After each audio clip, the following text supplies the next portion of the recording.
श्रीमते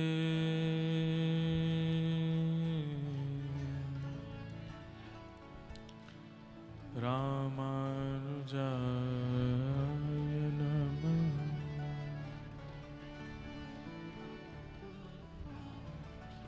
ध्येयं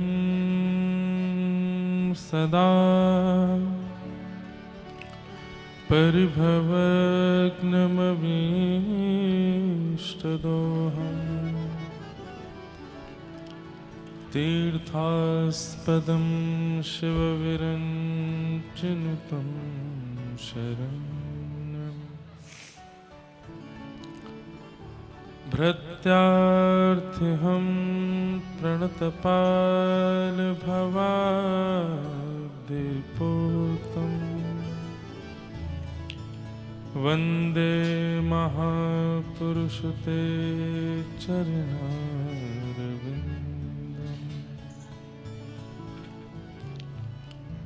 अस्ति स्वस्तरुणिकराग्रविगलत्कल्पप्रसूनप्लुतम् वस्तु प्रस्तुतवेणुनादलहरी निर्वाणनिर्व्याकुलम् स्रस्तनिबद्धने विविलश गोपीसहस्रावृतम् हस्तन्यस्तनतापवर्गमखिलो दारं किशोराकृति लक्ष्मीनाथ समारंभा नाथयामुनमध्यमाम्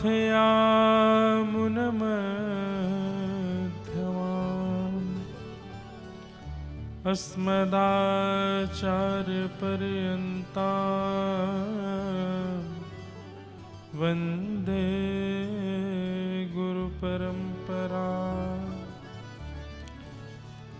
जय जय श्री राधारमण, जय जय नवलकिशोर, जय गोपीचितचोर प्रभु,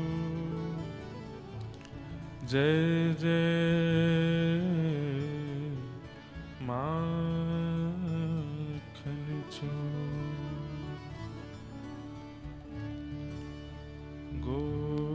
गोपाल राधे कृष्ण गोविंद गोविंद, गोपाल राधे कृष्ण गाइए सब गोविंद गोविंद, गोपाल राधे कृष्ण गोविंद गोविंद, गोपाल राधे कृष्ण गोविंद गोविंद, हे गोपाल राधे कृष्ण गोविंद गोविंद, हे गोपाल राधे कृष्ण गोविंद गोविंद, कृष्ण गोविंद गोविंद कृष्ण गोविंद गोविंद,